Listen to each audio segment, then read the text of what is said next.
BJP MP Raghunandan Rao ఒక strategic statement నిలదీసినటువంటిది. నేను మొన్ననే ప్రస్తావించా. ఎమ్మెల్యే సీట్లు, ఎంపీ సీట్లు పెరగడం అన్నది జనాభా ప్రాతిపదికనైతే మేము అంగీకరించము.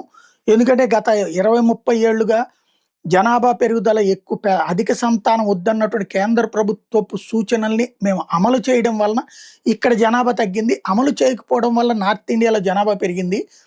ఆ మంచి అన్యాయం చేస్తారా మాకు అంటూ ఇక్కడ ఉన్నటువంటి అటు తమిళనాడు నుంచి, కర్ణాటక నుంచి, ఆంధ్ర నుంచి వీళ్ళందరూ కూడా దక్షిణాదికి అన్యాయం, దక్షిణాదికి అన్యాయం అని మాట్లాడారు. కాంగ్రెస్ పార్టీ దాన్ని లీడ్ తీసుకుందాం అనుకుంది. దాన్ని దక్షిణాది, ఉత్తరాది విభజన రాజకీయం చేద్దాం అనుకుంది. కానీ మోడీ తెలివిగా వేసిన ఎత్తుగడ అన్ని దేశం మొత్తం కలిపి 50% సీట్స్ అన్నట్టు. ఇంకా దెన్ ప్రాబ్లం ఏంటి? ఇక అప్పుడు అందులో జనాభా ప్రాతిపదికన కాదు కదా, జనాభా ప్రాతిపదికన అయితే మనకు మొత్తం కలిపితే 150, 200 సీట్లు వస్తాయి దక్షిణాది మొత్తానికి కలిపి. మ్యాక్సిమం 250, 300. అటు పక్కన 500 నుంచి 600 వచ్చేటటువంటి పరిస్థితి. అలా కాకుండా ఇప్పుడు మళ్ళీ పాత పద్ధతిలోనే 50% పెంచడం అంటే పర్ఫెక్ట్. కానీ దాన్ని ఏం విమర్శించాలో అర్థం కానటువంటి రేవంత్ రెడ్డి వెళ్ళి TV9 కాంక్లేవ్లో విమర్శించినటువంటి వేళ రఘునందన్ రావు అదే పాయింట్ రైజ్ చేశారు.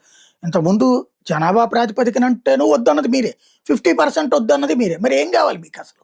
ఏం కావాలో తెలియకుండా దేన్నైనా సరే వ్యతిరేకిస్తాం, దేన్నైనా ద్వేషిస్తాం, మోడీని ద్వేషిస్తామంటే ఎట్లాగా అన్నటువంటి పాయింట్.